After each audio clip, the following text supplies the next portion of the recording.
Hi friends, I'm Michael Kingswood and it's story time. I was getting started on this week's episode a little bit later than normal. It's now Saturday, but that's okay. Did a lot of traveling this week. I went over to Virginia for business and kind of just was hectic in a lot of ways. So just now getting started.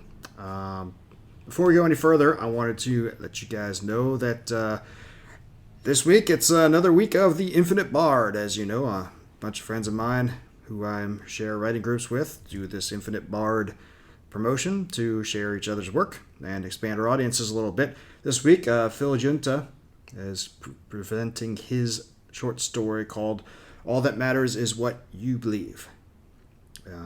It's sort of a religious fiction, cool story from a great writer.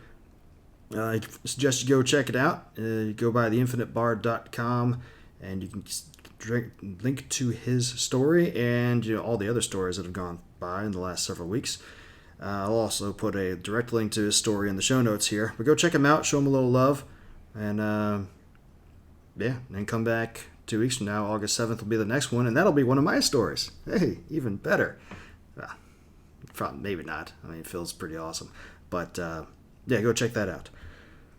As far as goings on in the Kingswood abode, writing-wise, been kind of a slow week. Like I said, I've been traveling, doing a whole lot of stuff, and a little off my game as far as the writing goes.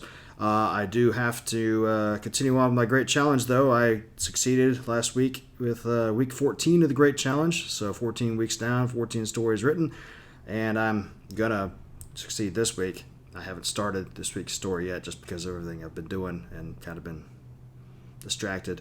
But I'll get that done between today and tomorrow and another week of success and go from there. But still, it's been kind of an off week. Regardless, that's not why you're here. You're here to read. You're here to listen to another couple chapters from the Pericles Conspiracy. And we'll get right back to that, shall we? Last time we left, Joe and Raul and Malcolm had made it out of the sewers and got to a little motel, and Malcolm went off on a little shopping spree, to make contact with his people, but also came back and, hey, I got stuff for you, Joe, since you didn't come with any bags, so Joe got a fresh change of clothes. Yay! Which, feels good for, all the grime and crap that she's been through lately.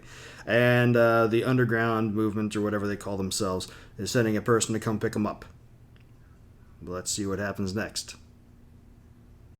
The Pericles Conspiracy, written by me, read by me, and admit it, you've missed having me apologize for doing so. But I'm not gonna. Just read and listen and enjoy. Chapter 26. Transit. Jo felt like a new person when she walked out of the bathroom. The new jeans were slightly tight, but that was not so unusual with denim. The t-shirt was loose and comfortable. She took a moment to brush out a few tangles in her hair, which, as always, reminded her why she kept it short, while she studied herself in the mirror over the sink. Could be a lot worse. The design of the t-shirt, a dog with his tongue lolling out in a grin, was not what she would have picked, but beggars can't be choosers. "What did your contact have to say?" she asked, looking at Malcolm's reflection in the mirror.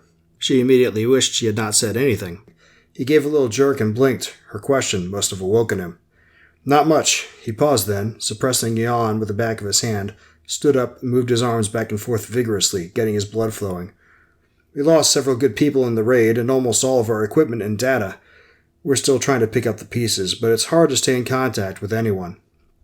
Raul peered at Malcolm intently, curiosity on his face, but he remained silent. Smart guy. You could learn a lot just by shutting up and listening.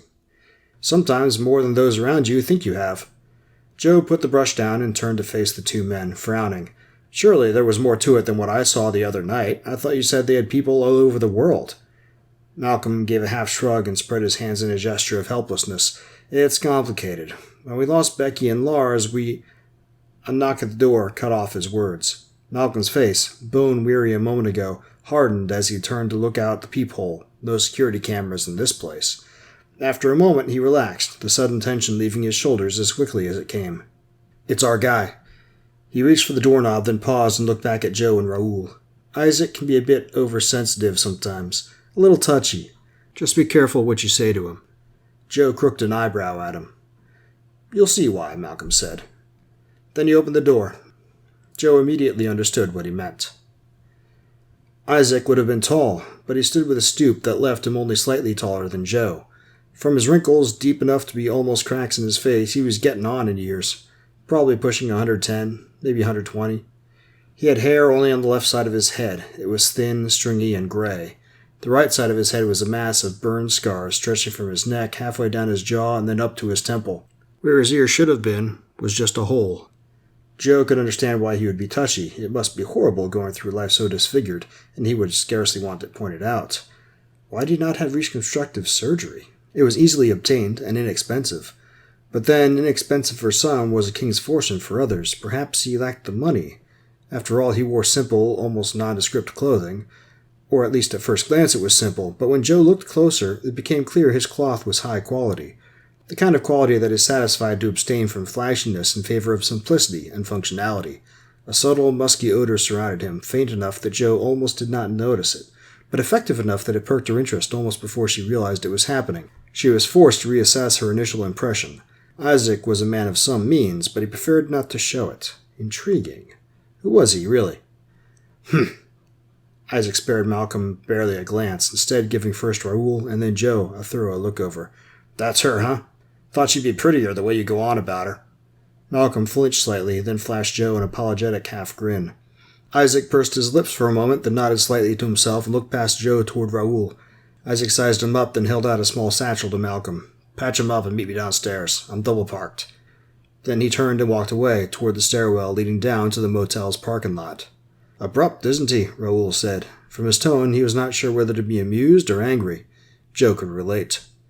Malcolm wasted no time but hurried over to the bed and upended the satchel. As first aid kits go, it was bare bones. A few bandages, some gauze, and a few small spools of medical tape. But it did have a pair of stainless steel plates to use as a splint, and within a few short minutes they had Raoul's arm done up far better than it had been before.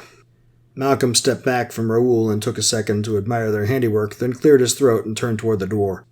"We'd better get moving," he said over his shoulder. "He might just leave without us." It took a minute to gather their meager belongings and make their way to the parking lot. Isaac already had his vehicle started. He sat in the driver's seat when the window rolled down. As they approached, he stuck his head out and scowled at them. "They're not paying me by the hour. Get a move on." He was certainly a pleasant fellow. Isaac's car was small, more a coupe than a sedan. Whoever got in the back seat was going to be crammed in tightly, but there was no help for it, so Joe pushed forward the passenger seat to climb in. "I'll take the back, Joe." She looked at Malcolm incredulously. "With your long legs?" She shook her head. "I'll be fine." Then she climbed in. Malcolm took a minute to settle up with the motel office. Then they were off. Very quickly, Joe began to regret not taking Malcolm up on his offer. It was not the tight confines of the rear seats that got to her. Raoul was skinny, so even though they were forced to sit close by each other in the car, they did not have to get that close. No, the problem was Isaac. Or rather, the fact that he never even considered activating the automatic navigation system, and he drove like a madman on a racetrack. He took corners much faster than he should have, pressing her and Raoul into each other, and he tended to brake suddenly. Throughout, he spewed curses at the other drivers that would put the saltiest of Starliner pilots to shame. Before long, Joe began to feel bruised from the constant rocking around and getting shoved into the side of the car or into Raoul's bony shoulder. And poor Raoul, he must have jarred his injured arm a dozen times or more by the time they finally stopped in front of a nondescript commercial building on the west side of town.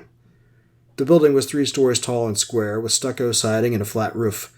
Thin windows that reminded Joe of arrow slits in a medieval castle marked the building's levels, and a single pair of swinging doors set into the center of the first floor offered entrance. A sign over the door read, "The Ortega Building." There was a small sign to the right which presumably listed the various organizations housed there. Taken as a whole, the building could have been removed and set down in any commercial block of just about any city without causing any comments on it at all, except about the mechanism required to move it.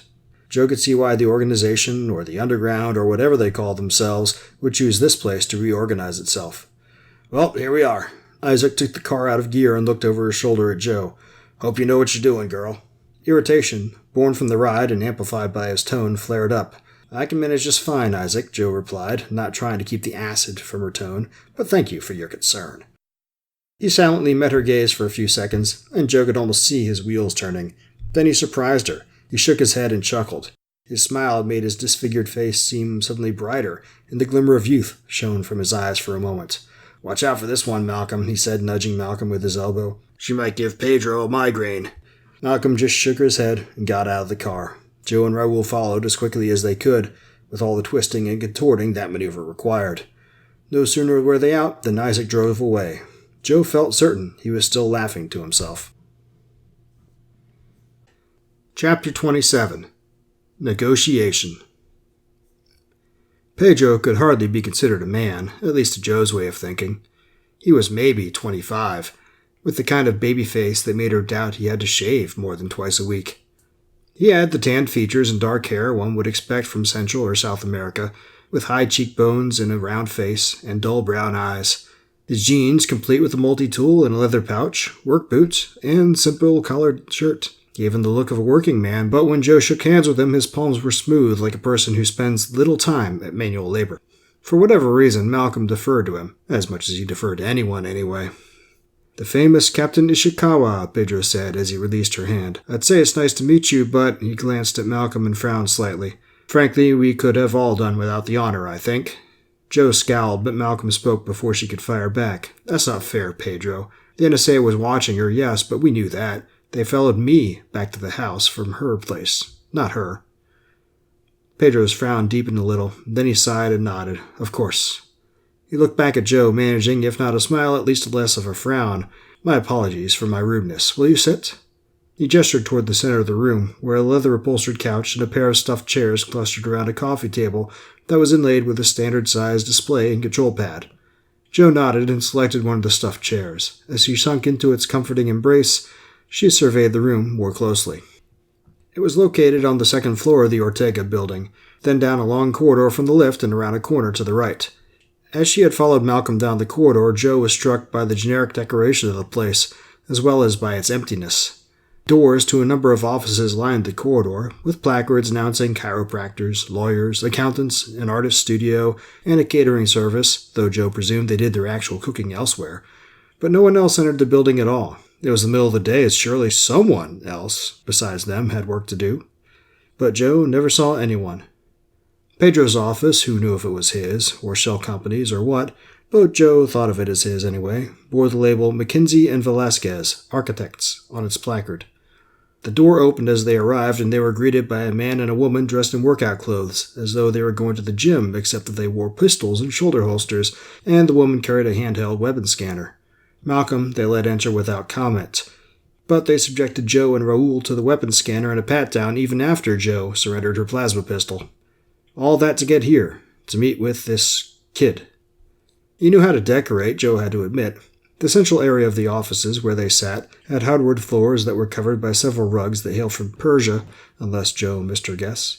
A few paintings of nature scenes and wildlife hung on the walls, their colors matching those of the rugs and the upholstery of the furniture perfectly. "First things first," Pedro began. "Yeah," Raoul said. "Where's my money?" Pedro blinked. "I was going to suggest we have a doctor look at your arm, actually." "Oh." Raoul flushed slightly, embarrassed. Pedro tapped the control pad. A moment later, a man walked into the room from farther back in the offices. He was tall, just over 2 meters, and carried himself with a professional air that was enhanced by his sport coat and tie. "Is the patient here?" he said, then seeing Raoul and his arm, he smirked slightly. "Of course. I'm Dr. Connors. Will you follow me, please?" Raoul nodded and stood again. He paused to look back at Pedro before following the doctor out. "Don't forget my money." "Don't worry, Mr. Ramirez. You will be fully paid for your trouble." With another nod, Raoul left the room. A few seconds later, the sound of a door shutting from the back of the offices confirmed his departure, and Pedro turned a baleful eye on Malcolm. "What the hell, Malcolm?" he said, his voice less civil now that Raoul was out of earshot. "I can understand you bringing her into this, but him? We can't trust him to keep his mouth shut." "There wasn't much choice at the time, and then afterwards," Malcolm spread his hands. "What'd you want me to do? Ditch him? Injured? Where the NSA would pick him up? They would never believe he wasn't in with us from the start, and you know what that would mean for him." Pedro frowned again, then looked down at the coffee table and nodded. "You're right, of course. Well..." He perked back up with a quick inhalation and directed his gaze at Joe. "We're in quite a pickle here, Captain, because of your new friends up there." He gestured toward the ceiling, vaguely. "And your other friends in Geneva." "I would not call them my friends." Pedro smiled faintly. "No, of course you wouldn't." Regardless, since the raid, more than half of the people in our organization have vanished. Either they left town, or they decided they've had enough and will never hear from them again, or they're dead or caught. Between that and losing our base and equipment, it's been a difficult couple of weeks around here. Joe frowned, troubled. I had the impression your organization was larger than just this cell in Quito. Oh, it is, Pedro replied. Problem is, I don't know how to get in touch with the others. Come again? Pedro looked down at the coffee table, abashed. Malcolm spoke in the intervening silence. There's not much communication between the branches for obvious reasons. The branch leaders know who the other branch leaders are, but aside from that, what was this, amateur hour? You've got to be kidding me, Joe said, exasperation making her tone sharp, biting. You never put together a contingency plan in case you lost one of those leaders? Of course we did, Pedro replied, flushing with what Joe hoped was embarrassment, though it could just as easily have been anger. We did not, however, plan to lose both the branch leader and her second. Now, with Becky taken and Lars dead, you left the rest unsaid. Joe blinked. She had not realized that Lars was the second. He looked just like a guard. So you're telling me we're screwed. Not in so many words. There are emergency contingencies, Malcolm interjected, but they take time to work. We put a message out to the other groups as soon as that raid happened, but it will take another week or so before we hear back from them. They have to revamp their security, move to their alternate safe houses. Oh, okay, Joe said. So we get some new terminals up, redo the presentation, and line up the press. By the time that's ready to go, the others should be up and ready for it in case we need support. The two men looked at her silently. She began to get a sinking feeling in her stomach, like there had not been enough hits already. What? Pedro cleared his throat and looked at Malcolm, almost pleadingly, Joe thought. The NSA took all of our data storage units in the raid, Joe, Malcolm said softly. And you don't have a backup. We do. The problem is its location is a tightly held secret, and only Becky and Lars know where it is, Joe finished. Shit. The two men nodded. Unbelievable. This really was amateur hour. Well, gentlemen, I wish you'd have been more open about your little organization's planning abilities earlier, before I decided to pick the side that's doomed to failure. Joe leaned back in the chair and pressed her fingers to the sides of her temples. She was beginning to get a headache. What do you propose we do now? There was a long silence. Too long. One of those two had better say something that approximated a plan soon, or Joe was going to lose it. I think at this point we need to consider the Pericles issue a lost cause, and Joe rose from her seat in a towering fury. Don't even think about going there, Pedro. She dabbed her index finger in his face, and he recoiled, his eyes widening in surprise and, she hoped, a little bit of fear. I didn't throw away my career, my livelihood, and risk getting killed or thrown in prison over this just so you candy asses can throw in the towel at the first sign of trouble. Malcolm cleared his throat. Joe, she shot him her best. I'm the captain. I'm pissed, and you better shut up and do what I say. Look. His mouth shut with a satisfying click of teeth, and he sunk back in his seat a little. Joe looked back at Pedro. His wide-eyed stare had given way to an expression of chagrin. He refused to meet her eyes. Well, Pedro swallowed, then shook his head. It's not a matter of not wanting to do anything, but without Becky, you're impotent. Pedro grimaced. For a second, Joe thought he was going to contest her statement, but then he just nodded. Well, Joe crossed her arms over her chest. A plan was beginning to form in her mind. It was ludicrous. Insane, even. But these were desperate times, and maybe they called for a little insanity. In that case, we'll just have to get Becky back. The look of stunned incredulity on Pedro's face was priceless. Okay, I didn't finish the readings nearly as quickly as I thought I would. I started Saturday, here it is Tuesday, and we're just getting the podcast out. Oops. What can I say? I got distracted by The Expanse all weekend. Great show, if you haven't seen it yet. Anyway, so look at that. Joe's out of the frying pan, but looks like not exactly out of the fire either, because these guys aren't nearly as organized and as awesome as she was hoping. But hey, looks like we're going to do a jailbreak. That should be fun. Stay tuned next week for the next couple chapters, or actually later this week, since this is technically last week's episode right now, for the next couple chapters, and we'll see what happens with that. Meanwhile, now that it is actually the next week, hey, I did finish my week 16 story, week 15? 16, I think.